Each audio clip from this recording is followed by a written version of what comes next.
ಯಾರನ್ನು ಕೇಳಿದ್ದೀರಿ?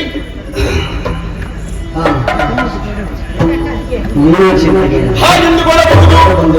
ಅನೇಕ ವಿಧಾನಿಸಬೇಕು.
ವರ್ತಮಾನ ಕಾಲದಲ್ಲಿ ಇಲ್ಲಿ ಅರಸಿಯಾಗಿ ಮೆರೆಯುತ್ತಿರುವವಳು ನಾನು ಮೀನಾಕ್ಷಿ ಎನ್ನುವುದಾಗಿ ಸಭೆಯನ್ನು ಪ್ರವೇಶ ಮಾಡಿದ ಕೂಡಲೇ ಎಲ್ಲರೂ ಮೀನಾಕ್ಷಿಯ ಜಯವಾಗಲಿ ಎನ್ನುವುದಾಗಿ ಜಯಘೋಷವನ್ನು ಹಾಕುತ್ತಾ ಇದ್ದಾರೆ. ಇದು ಅವರ ಆಶೀರ್ವಾದ ಅಂತ ನಾನು ಭಾವಿಸಿದ್ದೇನೆ. ಯಾಕೆ ಪಾಂಡ್ಯ ದೇಶದಲ್ಲಿ ವರ್ತಮಾನಕ ಅರಸನಾಗಿ ಮೆರೆಯುವ ನನ್ನಪ್ಪ ಮಲಯ ಕೇತ ಹಾಗೂ ಕಾಂಚನಮಾಲೆಯ ಮಗಳು ನಾನು. ತಂದೆ ತಾಯಿ ಮದುವೆಯಾಗಿ ವರ್ಷ ಕಳೆದು ಹೋಯಿತಂತೆ, ಸಂತಾನವಾಗಿಲ್ಲದಾಗಿ ಹೋಯಿತು. ನಾರದರ ಮುಖೇನ ಯಾಗವನ್ನು ಮಾಡಿ ತದನಂತರ ಪಡೆದಳು ನನ್ನನ್ನು ತಂದೆ ತಾಯಿರು. ಹುಟ್ಟಿದಂತಹ ಸಂದರ್ಭದಲ್ಲಿ ಒಂದು ಕಡೆಯಿಂದ ಸಂತೋಷ, ಇನ್ನೊಂದು ಕಡೆಗೆ ತಾಯಿಯನ್ನು ದುಃಖವರ್ತಿ. ಯಾಕೆ ಇನ್ನೂ ಪ್ರಚೋದನೆ ಮಾಡುತ್ತಾಗ ಅಮ್ಮ ನಡೆದಂತಹ ಮಾತಂತೆ ಈ ಪ್ರಪಂಚದಲ್ಲಿ ಏನೆಲ್ಲ ವಿಚಿತ್ರ ನಡೆಯೋದಕ್ಕೆ ಸಾಧ್ಯ ಉಂಟು. ಭಗವಂತ ಹೆಣ್ಣು ಶಿಶುವನ್ನು ನೀನು ಕರುಣಿಸಿದೆ, ಆದ್ರೆ ಏನು ಮಾಡೋಣ, ಎಲ್ಲರಂತೆ ಇವಳಿಲ್ಲ, ಹೆಚ್ಚಿನಂತಹ ಸ್ಥಳವನ್ನು ಕಾಣುತ್ತಾ ಉಂಟು, ಏನು ಮಾಡಲಿ ಎನ್ನುವುದಾಗಿ. ಆವಾಗ ನಾರದರು ಹೇಳಿದ್ರಂತೆ, ಅಮ್ಮ ಇದಕ್ಕೆ ಕಣ್ಣೀರು ಸುರಿಸುವುದು ಬೇಡ, ಮುಂದೊಂದು ದಿವಸ ಹೆಚ್ಚಿನ ಸ್ಥಳ ಯಾರಿಂದ ಮಾಯವಾಗಿ ಹೋಗುತ್ತದೋ ಅವನೇ ಇವರಿಗೆ ಪತಿ ಎನ್ನುವುದಾಗಿ ಆ ವಿಚಾರನಾಡುವುದರ ಮೂಲಕ ತಂದೆ ತಾಯಿಗಳ ಸಮಾಧಾನವಾಯಿತು, ಸಂತೋಷದ ಸಾಕುತ್ತಾ ಬಂದರು. ಛೇ, ಹೆಣ್ಣಾಗಿ ಹುಟ್ಟಿದೆ, ಅಮ್ಮನ ತಾಯ್ತನೆಯ ಸಾರ್ಥಕವಾಯಿತು. ಆದರೆ ಅಷ್ಟವಾಗಿ ಅಪ್ಪನ್ನು ಕಳೆದುಕೊಳ್ಳುತ್ತಿರುವ ಚಿಂತೆಯನ್ನು ಮೂಲಕ ಕಾಡುತ್ತಾ ಉಂಟು. ಅಪ್ಪನನ್ನು ಕಳೆದುಕೊಂಡೆ, ತಾಯಿ ಮತ್ತು ಮಗಳ ಅನಾಥರಾದೆವು. ಅವರ ಎಲ್ಲ ನಿತ್ಯ ವಿಧಿ ಸಂಸ್ಕಾರ ಎಲ್ಲ ಪೂರೈಸಿ ಆಯಿತು. ಅಮ್ಮ ಒಂದು ಮೂಲೆ ಕಣ್ಣೀರು ಸುರಿಸ್ತಾ ಇದ್ರು, ಒಂದು ಕಡೆದ ಚಿಂತೆ. ಗಂಡನನ್ನು ಕಳೆದುಕೊಂಡೆ, ಮಗಳಾದ ಮೀನಾಕ್ಷಿಯನ್ನು ಏನು ಮಾಡುವುದೆನ್ನುವುದಾಗಿ. ಪಾಂಡ್ಯ ದೇಶಕ್ಕೆ ಅರಸಿ ಎನ್ನುವುದು ಬೇಕೇ ಬೇಕಲ್ವಾ, ಯಾರನ್ನು ಆಯ್ಕೆ ಮಾಡುವುದು ಆಲೋಚನೆ ಮಾಡಿದ ನನ್ನಮ್ಮ ಬೇಕು ಬೇಕಂತ ವಿದ್ಯೆಯನ್ನು ಕಲಿಸಿ ತದನಂತರ ಪಟ್ಟವನ್ನೇ ಆರಿಸಿ ಪಟ್ಟಾಭಿಷೇಕವನ್ನು ಮಾಡಿದರು. ಅಂತೆಯೇ ಸಂತೋಷ ಸ್ವೀಕರಿಸಿದೆ ನಾನು. ಆದರೂ ಕೂಡ ಅಲ್ಲಲ್ಲಿ ಪುಂಡು ಪೋಪುಗಳ ಅರಸುಡು ಹೇಳುವ ಮಾತು ಉಂಟಂತೆ, ಹೆಣ್ಣು ಮಗಳು ಪಟ್ಟವನ್ನೇದ್ರೆ ಏನು ಮಾಡೋದಕ್ಕೆ ಸಾಧ್ಯ ಉಂಟು? ಸಾಧ್ಯವೇ ಪಾಂಡ್ಯ ದೇಶ ಉಳಿಯುವುದಕ್ಕೆ ಅಂತ.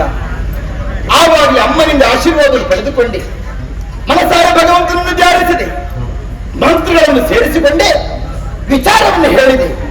ಆವಾಗ ಒಂದು ಮಾತು ಹೇಳಿದ್ರು, ಅಮ್ಮ ನೀನು ಮಾಡುವ ದಿಗ್ವಿಜಯ ಧರಣಿಪಾಲ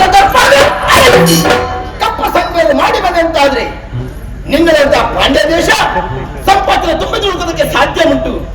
ತಡೆ ಮಾಡುವುದಲ್ಲ, ಅವರಿಂದ ಆಶೀರ್ವಾದವನ್ನು ಪಡೆದುಕೊಂಡು ಮಂತ್ರವನ್ನು ಕೂಡಿಕೊಂಡು ದಿಗ್ವಿಜಯ ಹೋಗಬೇಕನ್ನು ಬೇಕಾ ನಡೆಯುತ್ತಾನೆ.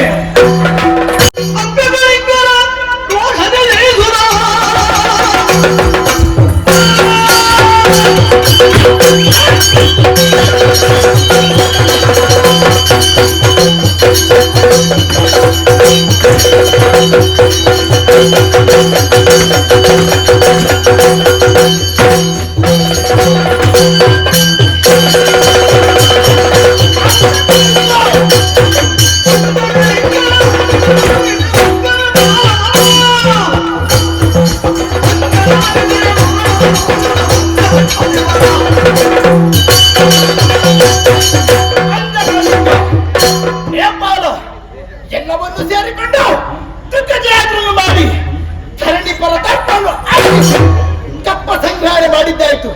ಇಲ್ಲಿಗೆ ಮುಗೀತದ. ಮೀನಾಕ್ಷ ಪ್ರತಾಪ ಎಂದು ತೋರಿಸಬೇಕು.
ವಿಜಯಸೇನ ಮಹಾರಾಜ ಅನೇಕ ವಿಧ ಆಡಿಸಬೇಕು.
ನನ್ನದಾದಂತಹ ಈ ಕಾಂಬೋಜಪುರಕ್ಕೆ ವಿಜಯಸೇನ ಎಂಬ ಹೆಸರಿನಿಂದ ಪ್ರಖ್ಯಾತವಾದವನು ನಾನು.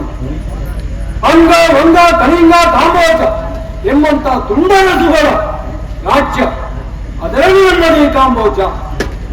ಪ್ರಪಂಚದಲ್ಲಿ ಮನುಷ್ಯನಾಗಿ ಹುಟ್ಟಿದ ಬಳಿಕ ಕೇವಲ ಅನ್ನ ಒಂದು ಕೇವಲ ಸತ್ತಂತೆ ಆಗಬಾರ್ದು, ಮರ ಹತ್ತಂತೆ ಆಗಬಾರ್ದು. ಅದಕ್ಕಾಗಿ ನಮ್ಮದಾದಂತಹ ಸ್ವಪ್ರಯತ್ನದಿಂದ ಈ ಕಾಂಬೋಜವನ್ನು ಕಟ್ಟಿದವನು ರಾಜ ಚಾವಡಿಯನ್ನು ಪ್ರವೇಶಿಸಿದ ಕ್ಷಣದಲ್ಲಿ ಕೇಳಿಸಿದೆ ಎಲ್ಲರ ವಿಜಯ ಘೋಷ. ವಿಜಯಸೇನರಿಗೆ ಜಯವಾಗಲಿ, ವಿಜಯಸೇನರಿಗೆ ಜಯವಾಗಲಿ. ಇದು ನನ್ನದಾದಂತಹ ಹೆಗ್ಗಳಿಕೆ.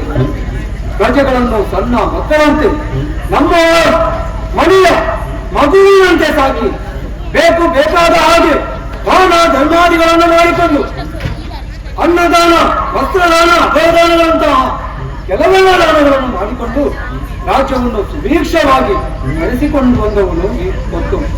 ಆದರೆ ಈ ಹೊತ್ತಲ್ಲಿ ಅದು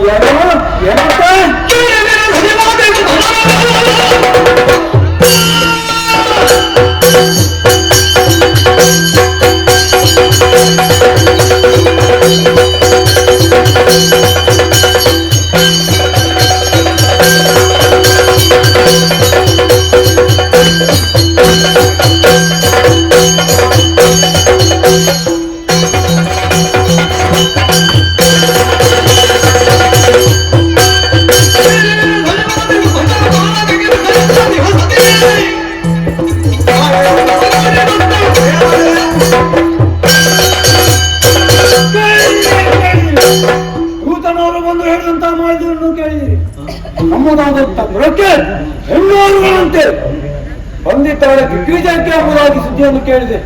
ಏನು ಮಾಡೋಣ? ಕೆಳೆಯನ್ನಾದಂತ ನಾನು ಹೊರಗೊಂಡು ರಕ್ಷಿಸಬೇಕಾದ ನನ್ನ ಕರ್ತವ್ಯ. ಆದ್ದರಿಂದ ಬಂದವರು ಯಾವುದೇ ವೇಳೆಯನ್ನು ವಿಚಾರಿಸುವುದಾಗಿ ನಮ್ಮವರನ್ನು ಸೇರಿಕೊಳ್ತೇನೆ.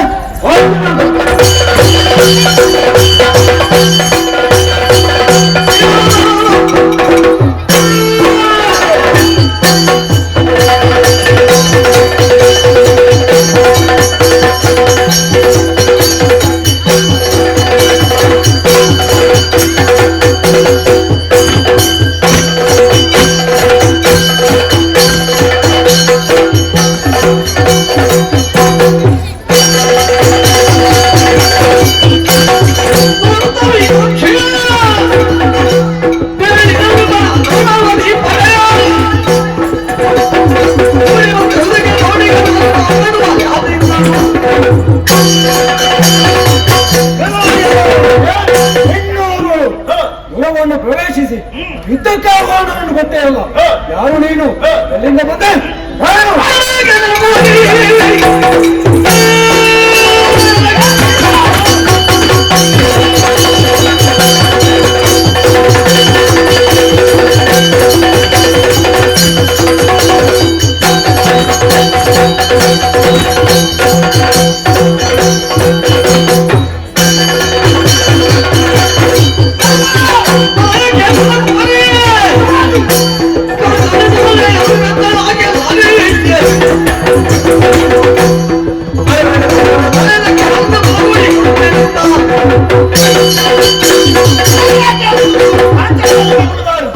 ನನ್ನ ಹೆಸರು ಮೀನಾಕ್ಷಿ ಎನ್ನುವುದಾಗಿ ದಿಗ್ವಿಜಯ ಬಂದವಳು ನಾನು. ಕಪ್ಪ ಕೊಟ್ಟು ಕಾಲಗಿನ ಸರಿ ಇಲ್ಲ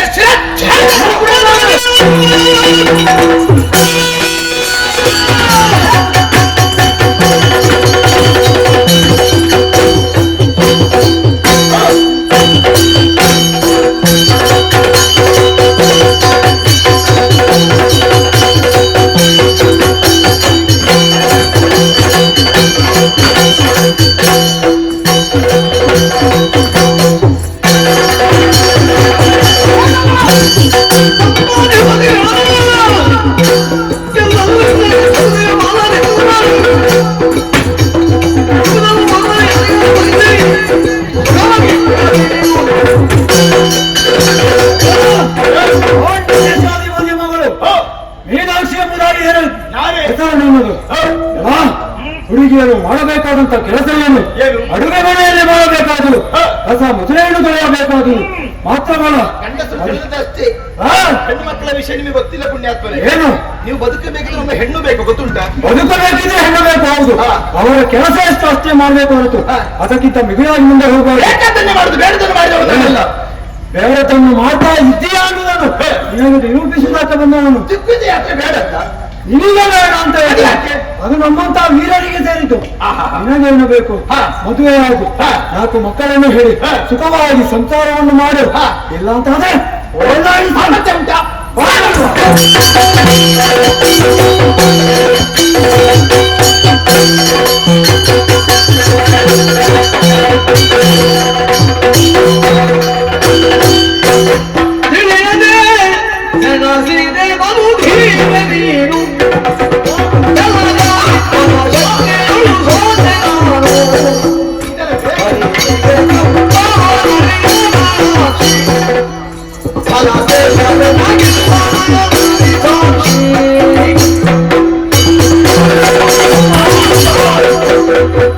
ಕ್ಷಮಿಸು. ಯಾಕೆ?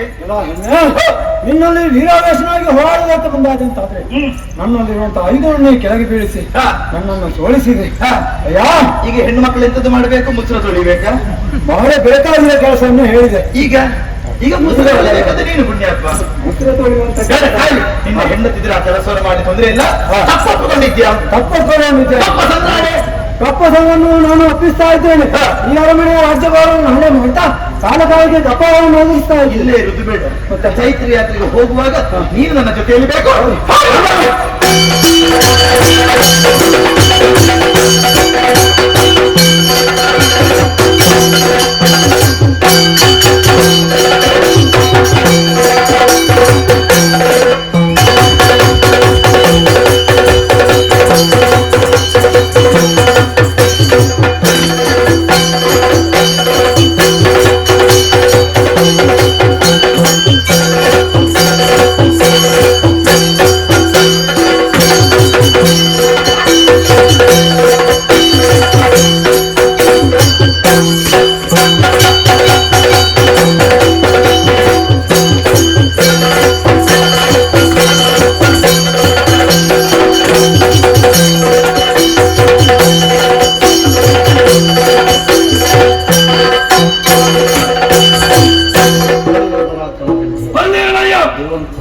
ಮಾತ್ರ ದೇಶಕ್ಕೆ ಯಾರನ್ನು ಕೇಳಿದೆ? ಸುಕೇತು ಮಹಾರಾಜ ಅಂತ ಕೇಳಿ ಹಾಗನ್ನು ಹೊರಟು ಬಂದಿರುವ ಕಾರ್ಯ ಅನೇಕವಿದೆ.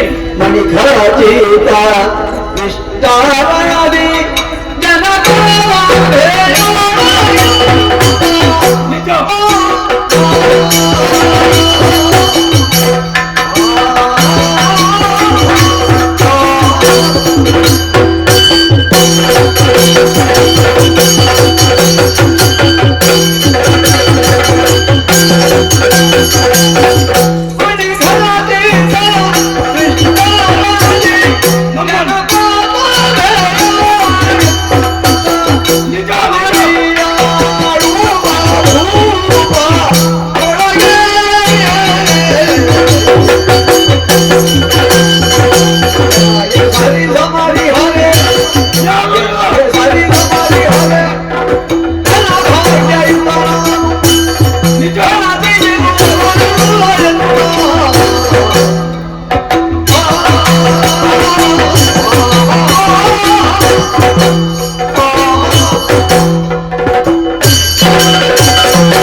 ಎಂದಿನಂತೆ ಇಂದು ಕೂಡ ನಿತ್ಯ ವಿಧಿಗಳನ್ನು ತೀರಿಸಿ ಓಲಗವನಿದ್ದ ಕೂಡಲೇ 4 ಕಡೆಯಿಂದ ನನ್ನ ಪ್ರಾಣಿಗೆ ಜಯಘೋಷ ಮಾತ್ರಾಧೀಶನಿಗೆ ಒಳ್ಳೆಯದಾಗಲಿ ಶುಭವಾಗಲಿ ಇದೆಲ್ಲ ಕೇಳಿ ಬರುವಾಗ ಮನಸ್ಸಿಗೆ ಆನಂದವಾಗ್ತಾ ಇದೆ.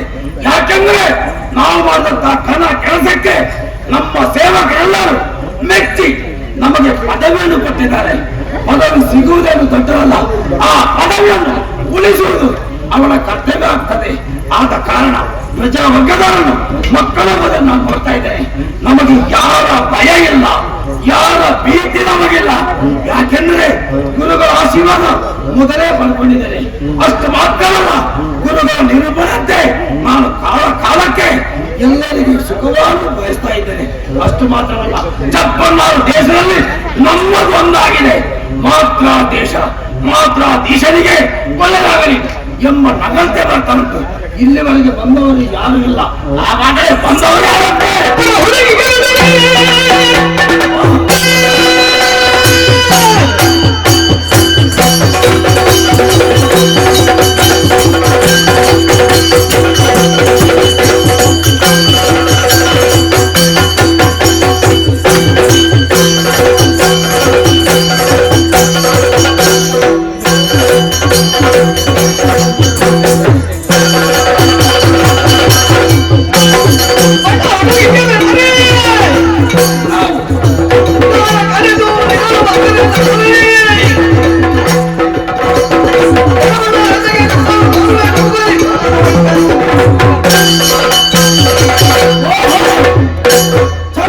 ಓಡಾಡಿ ಬಂದ ನಮ್ಮ ಕುಲಕ್ಕೆ ನಾಯಿ ಒಬ್ಬರ ಆಗಮನವಾಗಿದಂತೆ. ಬಂದದ್ದು ಮಾತ್ರವಲ್ಲ, ಎಲ್ಲರನ್ನು ದಂಡಿಸುತ್ತಾ ಮುಂದೆ ಮುಂದೆ ಬರ್ತಾ ಇದ್ದಾರಂತೆ. ಓಹೋ, ಇದು ಮೆಚ್ಚುವಂತ ವಿಷಯ. ನಾವು ಕಣ್ಣಾಗ ಮಾಡಬೇಕು. ಆಮೇಲೆ ಅವಳಿಗೆ ಸ್ವಲ್ಪ ಬುದ್ಧಿ ಮಾತ್ರ. ಕೆಲವೆಲ್ಲ ದಾರಿ ನಂಬಿ ಬರ್ತಾರೆ. ಯಾಕೆ ನಾವೇ ನಮ್ಮದು ಸೂರ್ಯಗಳು ಅಂತ ಅದಕ್ಕೆ ನಾವು ಅಂಜಿ ಕುಳಿತಾರೆ. ಈ ಕೆಲಸ ಆಗೋದಕ್ಕಿಲ್ಲ. ಬಂದವರು ಯಾರೇ ಆಗಿರಲಿ ಎದುರಿಸಬೇಕು ನಮ್ಮ ಕರ್ತವ್ಯ. ಆದ ಕಾರಣ ರಣರಂಗಕ್ಕೆ ಮುಂದಾಗ್ತೇನೆ.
ಮತ್ತೆ ನಿತ್ತಲ್ಲಿ ನಿಲ್ಲುವುದಿಲ್ಲ. ನನ್ನನ್ನೇ ನಾನೇ ಒಂದರ ಕ್ಷಣ ನಂಬಲಾರೆ ಹೋದೆ.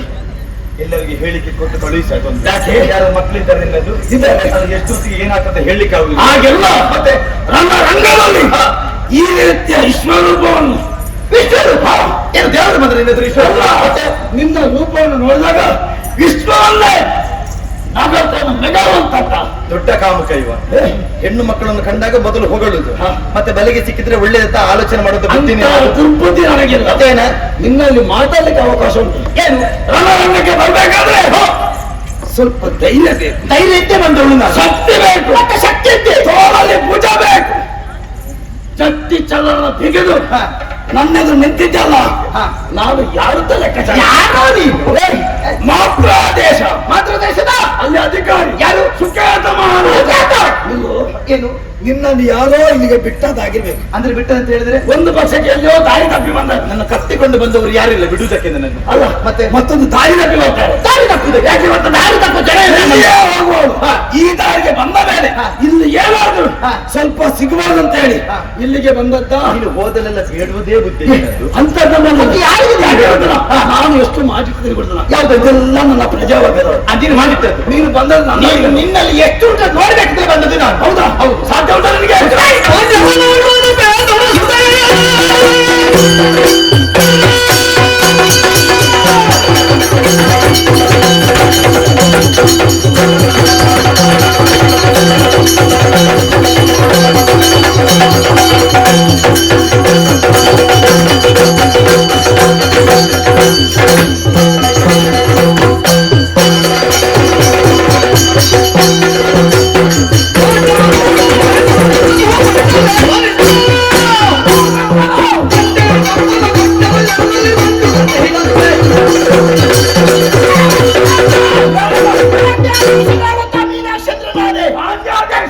ಮಾಡುವ ಉದ್ದೇಶದ ಈ ಕಡೆ ಬಂದಿದ್ದಾರೆ. ಮರ್ಯಾದೆ ಹೇಳ್ತೇನೆ. ಏನು ಪೆಟ್ಟು ತಿನ್ನುವ ಬದಲು ಕಪ್ಪವನ್ನು ಕೊಡ್ತೀಯ ಇಲ್ವಾ? ಬೆಟ್ಟು ತಿನ್ನುವುದು.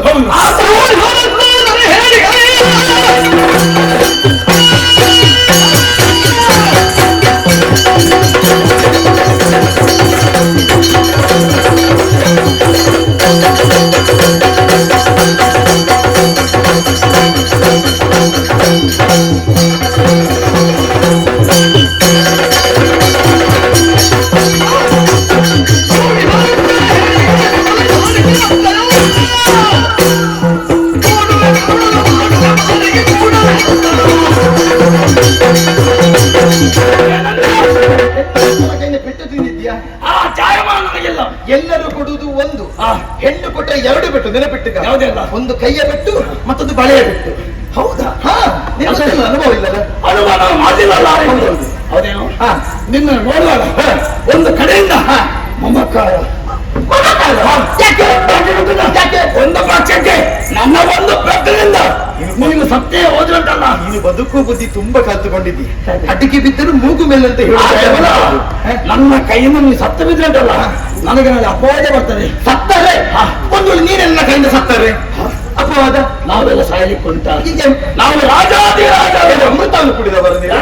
ಮತ್ತೆ ಒಂದು ಮಾತು ಹೇಳ್ತಾರೆ. ಯಾವುದು? ಬಂದ ತಪ್ಪಾಯ್ತು ಅಂತ ನನ್ನ ಪಾದ ಇರಿ. ಇಲ್ಲದ್ರೆ ನಿನ್ನ ಬಿಟ್ಟೇನು. ಇಲ್ಲದಿದ್ರೆ ಸಂದಾಡು ಪಾಲಮ್ಮ.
ಇನ್ನು ನಮ್ಮ ಸುದ್ದಿ ಇಲ್ಲ. ನಾವು ಬೇಡ ಅಂತ ತಪ್ಪಾಯ್ತಂತ ಒಪ್ಪಿಕೊಂಡ್ರೆ ಮತ್ತೆ ಹೊಡೆಯುವ ಜಾಯಮಾನವನ್ನು ಮನೆಯ ಯಾಕೆ ಮೆಚ್ಚಿದ್ದಿಲ್ಲ ನೀನು? ನನ್ನಲ್ಲಿ ಕಾರ್ಯಗಳನ್ನು ಮಾಡ್ತಿದ್ದಾಗಲೇ ಒಂದೊಂದೇ ಆವೇಶವನ್ನು ಕಂಡೆ. ಆವೇಶ? ಹೌದಪ್ಪ. ಯಾವ್ದು? ನಾನು ಹೇಳೋದನ್ನು ಕೇಳಿದ್ದೇನೆ. ಏನು? ಹಿಂದನ್ನಂತೆ ನಿನ್ನ ನೋಡಿದಾಗ ನನಗೆ ದೇವೇ ನೋಡಿದಾಗ ಏನೆಲ್ಲ ಹೇಳ್ತೀಯ? ಆ ರೀತಿಯ ಮುಖದಲ್ಲಿ ಭಾವನೆ. ಪಾಂಡ್ಯ ದೇಶ ಪಾಂಡ್ಯ ದೇಶದ ನೀನು ಮೀನಾಕ್ಷಿ ಅಲ್ವಾ? ಒಂದು ಗೇಮಿ ನೋಡಿದಾಗ ಆಯ್ತು. ಹೌದಾ? ಹೌದಾ? ಮೀನಾಕ್ಷಿ ದೇವಿ ಅವರು. ಇದು ಇನ್ನು ಕತೆ ಹೇಳುದಲ್ಲ ಕತೆ. ನಾನು ನಿನಗೊಂದು ಬಿರುದು ಕೊಟ್ಟದ್ದು. ಯಾವುದು? ನನ್ನದು ಕಾಳಗ ಮಾಡೋದಕ್ಕೆ ಮೀನಾಕ್ಷಿ ದೇವಿಯವರೇ ಬಂದಿದ್ದಾರೆ. ಹಾಗೆ ಹಾಗೆ ಏನು ಹಾಗಂತೇಳಿ ನಾನು ನಿನಗೆ ಸಂಪೂರ್ಣ ಕೈ ಸೋತಿದ್ದೇನೆ. ಎದೆದು ಮಾತಾಡುದು ಅದನ್ನೇ ನೀ ಕೋಣಕ್ಕೆ ಹೇಳಿದೀನಿ ಬುದ್ಧಿಗೆ.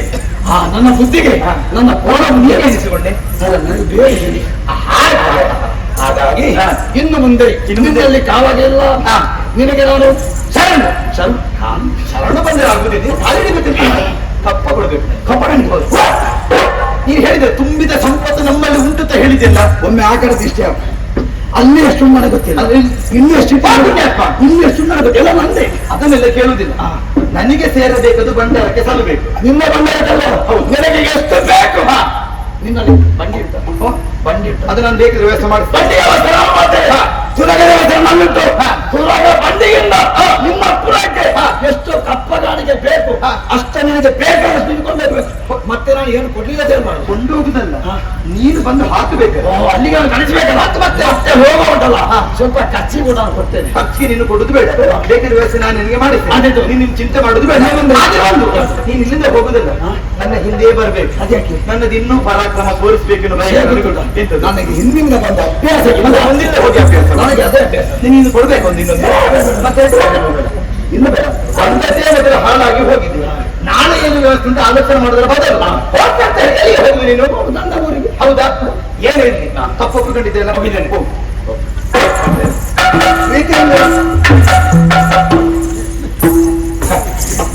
ಅಂಗ ಕಳಿಂಗ ಕಾಂಬೋಜ ತೌಳವ ನೇಪಾಳ ಎಲ್ಲರನ್ನು ವಶಪಡಿಸಿಕೊಂಡಿದ್ದಾಯಿತು. ಇಷ್ಟಕ್ಕೆ ದುಃಖಿಜದ ನಿಲ್ಲಿಸುವುದ?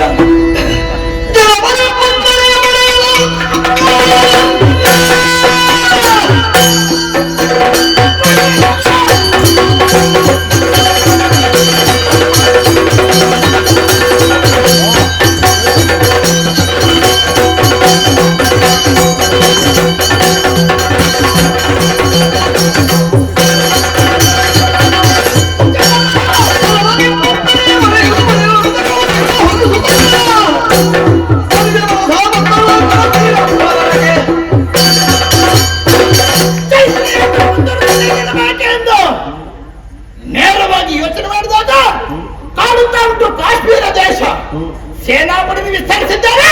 ಮತ್ತೆ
ಶಾರದಾದೇವಿಯ ದಿವ್ಯ ಸಾನ್ನಿಧ್ಯವನ್ನು ಹೊಂದಿರುವಂತ ಪಾವನ ಕ್ಷೇತ್ರ ಕಾಶ್ಮೀರ ಎಂಬುದು ಪ್ರತಿಯೊಬ್ಬರು ಹೊಗಳುತ್ತಾ ಇದ್ದಾರೆ. ಆ ಕಾರಣದಿಂದಲೋ ಏನೋ ಭೂಲೋಕದ ಸ್ವರ್ಗ ಎಂಬುದಾಗಿ ಪ್ರತಿಯೊಬ್ಬರು ಇದನ್ನು ಗುರುತಿಸಿದರು. ಇಂತಹ ಪಾವನ ಕಾಶ್ಮೀರದ ಪೀಠವನ್ನೇ ಇರುವಂತಹ ಯೋಗ ಭಾಗ್ಯ ನನ್ನ ಪಾಲಿಗೆ ಪ್ರಾಪ್ತಿಯಾಗಿದೆ. ಶೂರ ಸೇನ ಎಂಬುದಾಗಿ ನನ್ನ ನಾಮಧೇಯ. ಸಾಂಸಾರಿಕ ಜೀವನದ ಬಗ್ಗೆ ಯೋಚಿಸೋಣವೇ. ಮದುವೆಯಾಗಿ ಹಲವಾರು ಸಮಯ ಮಕ್ಕಳಿಲ್ಲ. ಕೊನೆ ಕಾಲಕ್ಕೆ ಹುಟ್ಟಿದವಳೆ ಕಾಂತನಮಾಲೆ ಎಂಬುದಾಗಿ.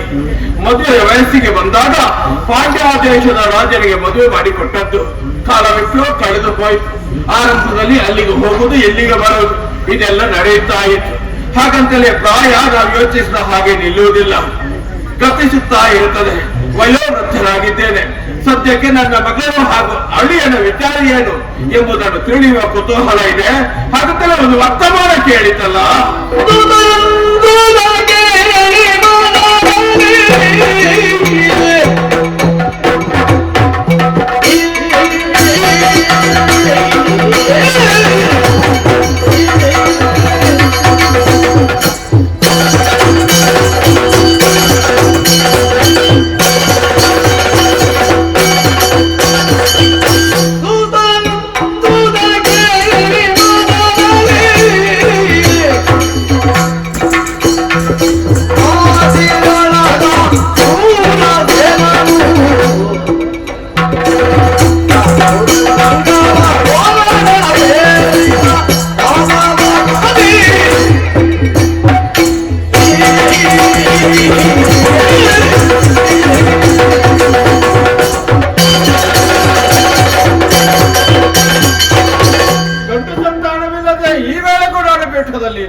ಇದನ್ನು ತಿಳಿದೋ ಏನೋ ಇಲ್ಲಿಗೆ ದಾಳಿಯಾಗಿದೆ ಎಂಬ ಬಂದವರು ಗಂಡಸರಲ್ಲ, ಹೆಂಗಸರ ಕಡೆಯಿಂದ ದಾಳಿಯಾದ. ಯಾಕೆ ಹೀಗೆ? ನಾನು ದೊಡ್ಡ ಎಂಬಂತ ಭಾವವೋ ಏನೇ ಹೇಳಿ ಅವರಿಗೆ ತಕ್ಕ ಉತ್ತರವನ್ನು ಕೊಡುವಲ್ಲಿ ನಾನು ಸಿದ್ಧನಾಗಬೇಕು. ಅದಕ್ಕೆ ಬೇಕಾಗಿ ವಿಚಾರವನ್ನು ತಂದಂತಹ ದೂತನಲ್ಲೇ ಹೇಳುತ್ತೇನೆ, ಸೇನೆಗೆ ಆಜ್ಞೆಯನ್ನು ಕೊಟ್ಟಿದ್ದೇನೆ, ಸಿದ್ಧವಾಗಲಿ ಎಂಬುದಾಗಿ. ಹಾಗಾಗಿ ಬಂದವರು ವಿಚಾರಿಸುವುದಕ್ಕಾಗಿ ಧನುರ್ಬಾಣವನ್ನು ಕೈಯಲ್ಲಿ ಹಿಡಿದುಕೊಂಡು ರಣಭೂಮಿ ಅಂತ ಧಾವಿಸ್ತೇನೆ ನೋಡಿ.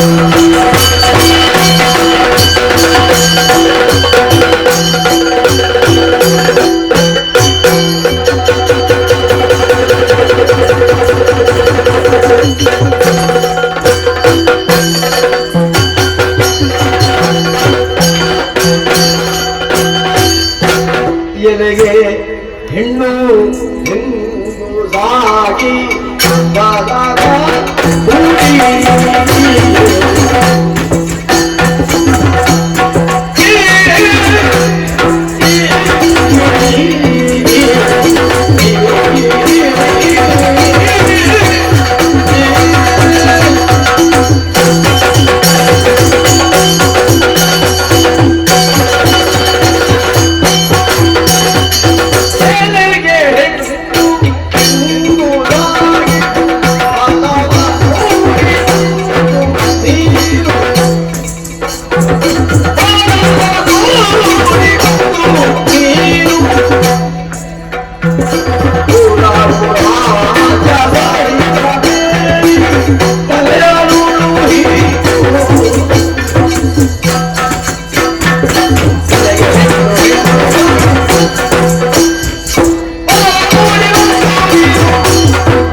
ಬುದ್ಧಿ ಏನದು ಕುದುರೆ ಹಾಗೆ ಓಡ್ತಾ ಉಂಟು.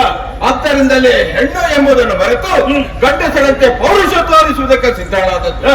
ಇದು ಕಾಶ್ಮೀರ ಪ್ರಕೃತಿ ದತ್ತವಾಗಿ ಸೌಂದರ್ಯ ಮೊದಲೇ ಸೇರಿಕೊಂಡಿದೆ. ಸರಿ. ಆದ್ದರಿಂದಲೇ ಕಾಶ್ಮೀರ ಎನ್ನುವುದು ಪ್ರೇಕ್ಷಣೀಯ ಸ್ಥಳವಾಗಿದೆ. ಮಾತ್ರವಲ್ಲ, ಪೂರವೆಯ ಹಣೆಯ ತಿಲಕದ ಹಾಗೆ ರಂಜಿಸ್ತಾ ಉಂಟು. ಇಲ್ಲಿಗೆ ಯಾರಾದ್ರೂ ದಾಳಿ ಮಾಡಿದ್ರೆ ನಾವ್ ಯಾವತ್ತೂ ಸುಮ್ಮನೆ ಇರುವುದಿಲ್ಲ. ದೇಹದೊಳಗೆ ಪ್ರಾಣ ಎಲ್ಲಿಯವರೆಗೆ ಇರ್ತದೋ ಅಲ್ಲಿಯವರೆಗೆ ಹೋರಾಡ್ತೇವೆ. ಕಾಶ್ಮೀರ ನಮ್ಮತ್ತಿ, ಯಾವತ್ತೂ ಬಿಡುವುದಿಲ್ಲ. ಒಂದು ವೇಳೆ ಕೆಟ್ಟ ಕಣ್ಣನ್ನು ಇಟ್ಟರೆ ಆ ಕಣ್ಣನ್ನು ಕಿತ್ತು ತೆಗೆಯುವ ಸಮರ್ಥರು ನಮ್ಮಲ್ಲಿದ್ದಾರೆ. ದಾಳಿ ಮಾಡಿದೆ ಎಲ್ಲ ಬಲ ಇದೆ, ಒಪ್ಪಬಹುದು.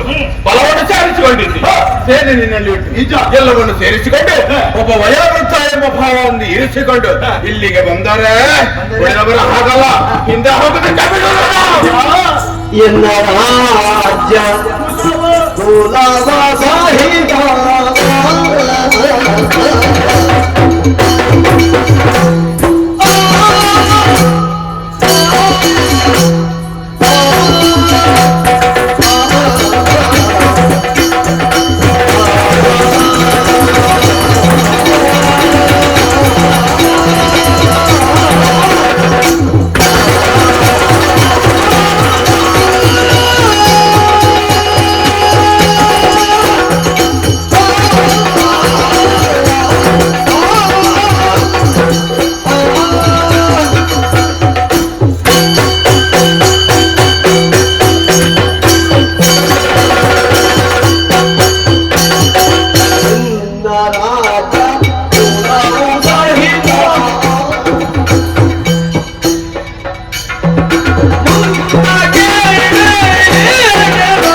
ಎನಿಸಿದೆ ಸ್ವಂತ ಕಾರ್ಯ ಯುವಕನಾಗಿರ್ಬೇಕೆನ್ನುವುದಾಗಿ.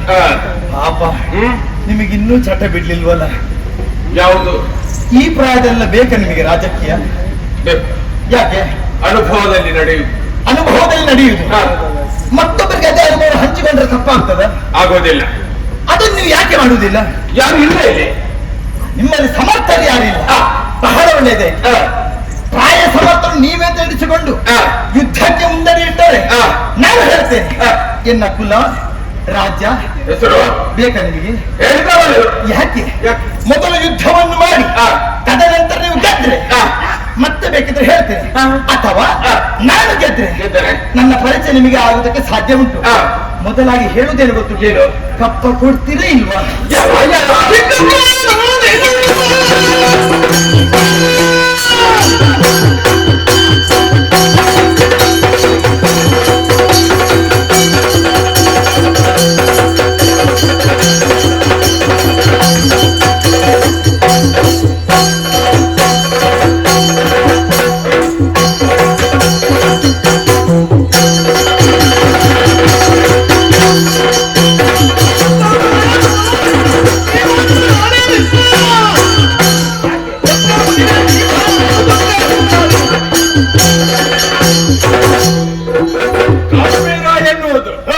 ನಮ್ಮ ಉಸಿರ ಸರಿ.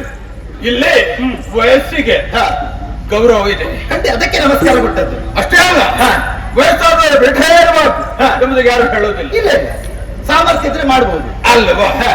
ಅವರದೇ ವಿದ್ಯೆ ಎನ್ನುವುದಕ್ಕೆ ವಯಸ್ಸು ಎಂಬುದು ಖಂಡಿತ ಇಲ್ಲ. ವಿದ್ಯೆ ಇದ್ದವರು ಸಾಧನೆಯನ್ನು ಮಾಡುವುದಕ್ಕೂ ಬುದ್ಧಿವಂತಿಕೆಯಿಂದ ಬೆರೆಯುವುದಕ್ಕೆ ಸಾಧ್ಯ.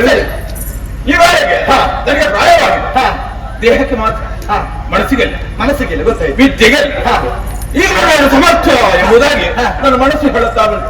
ಆದ್ದರಿಂದ ಜಾಗೃತ ಚಿತ್ತನಾಗಿದ್ದೇನೆ. ಸರಿ, ಯುದ್ಧದಲ್ಲಿ ಯಾವ ರೀತಿಯ ಹೋರಾಟ ಬೇಕು ಅದನ್ನು ಕೊಡುವುದಕ್ಕೆ ನಾನು ಸಿದ್ಧನಾಗಿದ್ದೇನೆ. ಹೌದಾ?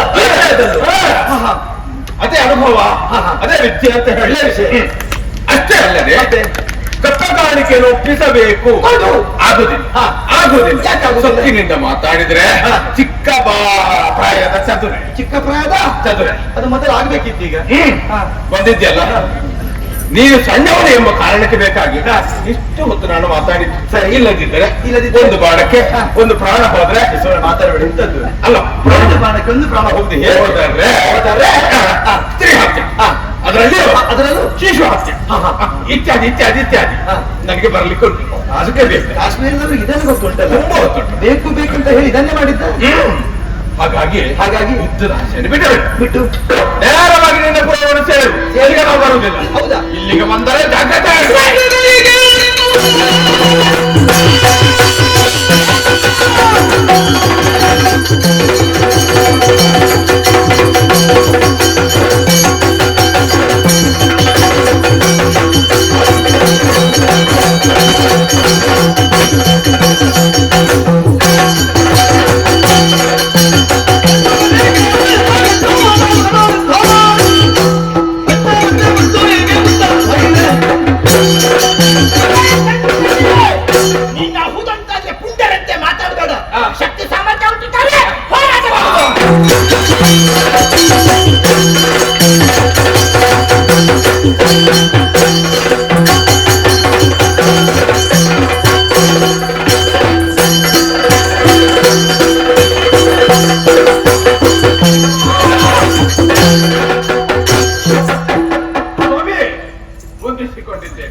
ಆಗ್ಲಪ್ಪ ಅನುಭವ ಆಗಲಿ ಶೂರಸೇನ ಬಾಪುರೆ ಮಾದಾರೆ ಮದ ಕೂತುರೆ ಏನಿದು ಹೊಗಳಿಗೆ ನಿನ್ನ ಬಗ್ಗೆ ನನ್ನನ್ನು ಹೊಗಳಿದ್ದ ಖಂಡಿತ ಮುದುಕರನ್ನು ಹಾ ಯಾಕೆ ಹೊಗಳಲೇಬೇಕು. ಕಾರಣವೇ ನಿನ್ನ ಯೌವನದಲ್ಲಿ ಯಾವ ರೀತಿ ಆರಾಧಿಸ್ತಾ ಇದ್ದೀಯೋ ಅದೇ ಪ್ರಕಾರವಾಗಿ ಈಗಲೂ ಇದ್ದೀವಿ ನೋಡಿ. ಪ್ರಾಯ ಮಾತ್ರ ಹೌದು. ಹಾಗಂತ ನಿನ್ನ ಚಾಕಚಕ್ಯ ಆ ಫಿಲ್ಮ್ ವಿದ್ಯೆ ಪ್ರವೀಣತೆ ಎಳ್ಳಿರಿತೂ ಕಳೆಗುಂದಿಲ್ಲ ನೋಡು. ತಮ್ಮಂತವರ ಆಶೀರ್ವಾದ. ಆಹಾ ಎದುರಾಳಿ ಇದ್ದಾಳೆ, ಯೌವನವಂತೆ ಹೌದು, ಅಷ್ಟು ಮಾತ್ರ ಅಲ್ಲ ಶಕ್ತಿ ಸಾಮರ್ಥ್ಯವಂತೆಯೂ ಹೌದು. ಅವಳೊಂದಿಗೆ ಎದುರಾಗಿ ನಿಂತು ಖಾಡಾಖಾಡಿಯಾಗಿ ಹೋರಾಟ ಮಾಡ್ತಾ ಇದ್ದೀನೇನು. ಹೌದು. ನಿನ್ನ ಕೈಯಿಂದ ಪುಂಖಾನುಪುಂಖವಾಗಿ ಹೊಡುವಂತಹ ಬಾಣಗಳು ಅದು ಜೇಂಕರಿಸುತ್ತಾ ಹೋಗಿ ಒಂದು ರೀತಿಯ ರಣ ಭೀಕರವೇ ಇಲ್ಲಿ. ಅದನ್ನೇ ಕಂಡು ಅಂಬರಾಬಾದಿಂದ ಇಳಿದು ಬಂದೆ. ನೋಡಪ್ಪ, ರಣ ರೋಚಕವಾದಂತಹ ಕದನ ನಿಮ್ಮದು, ಮೆಚ್ಚಲೇಬೇಕು. ಈ ಹೊತ್ತಿನ ಈ ರೀತಿಯಾಗಿ ಹೋರಾಟ ಮಾಡ್ತಾ ಇದ್ದಿ ಪುಣ್ಯಾತ್ಮ. ಏನು ವಿಶೇಷತೆ ನಿಮ್ಮದು, ಏನು ವಿಶೇಷತೆ. ಸಂತೋಷವಾಯ್ತಾ? ಹೌದು. ಸ್ವಲ್ಪ ಇನ್ನು ಯುದ್ಧಕ್ಕೆ ಮಾತ್ರ ಅವಕಾಶ ಇಲ್ಲ. ನೀವು ಬಂದವೆಲ್ಲ ಹೌದು. ಮತ್ತೇನು ಮಾಡ್ಬೇಕು ನಾವು? ಒಂದು ಒಳ್ಳೆದಾದ ವಿಚಾರ ಇದೆ. ಹೌದಾ? ಯಾರು ಯಾರನ್ನು ಯುದ್ಧ ಮಾಡುವುದು ಎನ್ನುವುದು ಪ್ರಮುಖವಾದಂತ ವಿಚಾರ. ಏನು ಬಂದಿದ್ದಾರೆ, ನಾನು ವಿಚಾರಿಸಬೇಕೋ ಬೇಡವೋ ಕೇಳಲಿಲ್ಲ. ಕೊಟ್ಟು ಹೋಗ್ತದೆ. ಗೊತ್ತಿದೆ. ಅದೇ ಸಮಸ್ಯೆ ಆಯ್ತು. ಹೇಳಿ ಯಾರು ಬಲ್ಲೆಯ ಪರಮ ಸಾಹಸಿ ಕಾಣೆ ಇವಳು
ಹೊಗಳಿಕೆ ಮಾತೇನು ಹೌದು.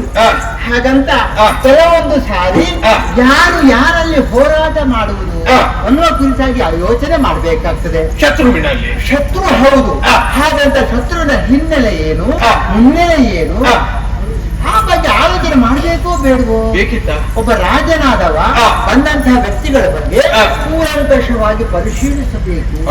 ಎಲ್ಲಿಂದ ಬಂದಿದ್ದಾರೆ, ನೇರ ವಿಚಾರ ಬರದಿದ್ರು ಹಿನ್ನೆಲೆ ಇದ್ದಾರಲ್ಲ ಗೂಢಚಾರರೆಲ್ಲ, ಅವರ ಮುಖಾಂತರವನ್ನು ತಿಳಿಯಬಹುದು. ಅದಲ್ಲ, ತರ್ರ ಬಂದು ಹೇಳಿದ್ದಾರೆ, ರೋಷಾವೇಶದಿಂದ ಛಾಪನ್ನು ಹಿಡಿದುಕೊಂಡು ಬಂದಿದ್ದೆ, ಹೋರಾಟಕ್ಕೆ ಹಿಡಿದಿದ್ದಿ. ತಪ್ಪಾಯ್ತು. ಹೌದಾ? ಹಾಗಾದ್ರೆ ಯಾರು ನೀನು ಭಾವಿಸಿ ಶತ್ರು ಎಂಬುದಾಗಿ. ಶತ್ರು ಖಂಡಿತ ಅಲ್ಲ, ಪರಮ ಸಾಹಸಿ ಈಕೆ ಹೌದು. ಹಾಗಂತ ನಿನಗೆ ಕರುಳ ಬಳ್ಳಿಯ ಸಂಬಂಧವೂ ಇದೆ ಈಕೆ. ಸಂಬಂಧವೇ? ಏನು ಸ್ವಾಮಿ, ಏನು ಮಾತಾಡ? ಒಬ್ಬರ ಮಗಳಿದ್ರು. ಹೌದು. ಹೆಸರು ಕಾಂಚನಮಾಲೆ. ಕೊಟ್ಟದ್ದು ಪಾಂಡ್ಯಾವಳಿ. ಹೌದಷ್ಟೇ. ಬಂದು ಹೋಗುವ ಮಧ್ಯೆ ಸ್ವಲ್ಪ ಸಮಯ ಆಗಿರಬಹುದು, ತುಂಬಾ ಸಮಯ. ಅಲ್ಲಿ ನಡೆದಂತ ವಿದ್ಯಮಾನಗಳ ಬಗ್ಗೆ ಅರಿವಿಲ್ಲದೆ ಇರಬಹುದು. ಹಾಗಾಗಿ ಹೀಗಾಯ್ತು ಏನೋ. ಈಕೆ ಬೇರೆ ಯಾರು ಅಲ್ಲ, ನಿನ್ನ ಮಗಳು, ಕಾಂಚನಮಾಲೆಯ ಮಗಳು. ನನಗೆ ಮೊಮ್ಮಗಳಾಗಿದ್ದಾಳೆ. ಅನೇಕ ದೇಶಗಳನ್ನು ಸುತ್ತಾಡಿಕೊಂಡು ಅನೇಕ ರಾಜರ ದರ್ಪವನ್ನೆಲ್ಲ ಮುರಿದು ಅಪ್ಪ ಕಾಣಿಕೆಯನ್ನು ಸಂಗ್ರಹಿಸ್ತಾ ನಿನ್ನ ಪೂರ ಪ್ರವೇಶ ಮಾಡಿದ್ದಾಳೆ. ಹಾಗಂತ ನಿನ್ನೆಡೆಗೆ ಬಂದಂತಹ ಈಕೆಯನ್ನ ನೀನು ಸತ್ಕರಿಸುವುದು ಬಿಟ್ಟು ಹೋರಾಟಕ್ಕೆ ನಿಂತಿದ್ದಿ ಪುಣ್ಯಾತ್ಮ. ಇದಕ್ಕೆ ಏನು ಅರ್ಥ ಅಂತ ಸ್ವಾಮಿ ಪ್ರಾಯವಾಗಿದೆ ಅಲ್ವಾ? ಹಾಗಾಗಿ ಒಂದೇ ಎಂಬುದಾಗಿ ಯೋಚಿಸದೆ ಹೀಗಾಯ್ತು.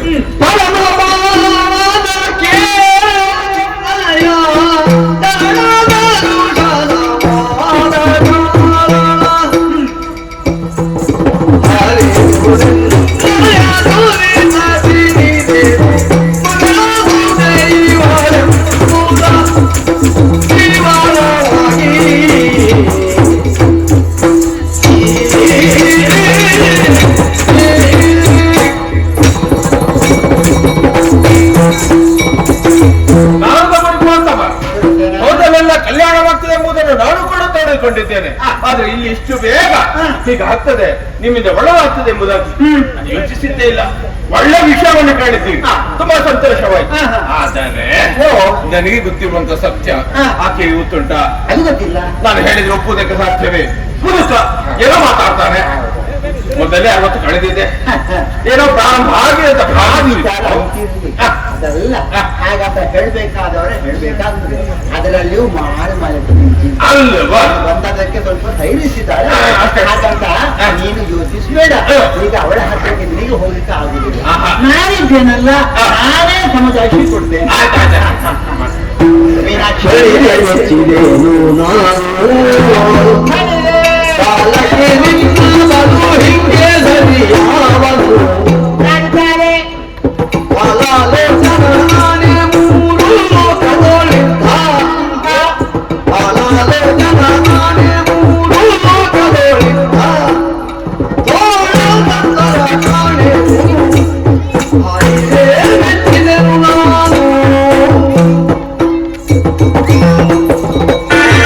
ನಮ್ಮ ಈ ಚಾನೆಲ್ ಅನ್ನು ಸಬ್ಸ್ಕ್ರೈಬ್ ಮಾಡದೇ ಇದ್ದವರು ಆದಷ್ಟು ಬೇಗನೆ ಸಬ್ಸ್ಕ್ರೈಬ್ ಮಾಡಿ ನಮ್ಮನ್ನು ಪ್ರೋತ್ಸಾಹಿಸಿ.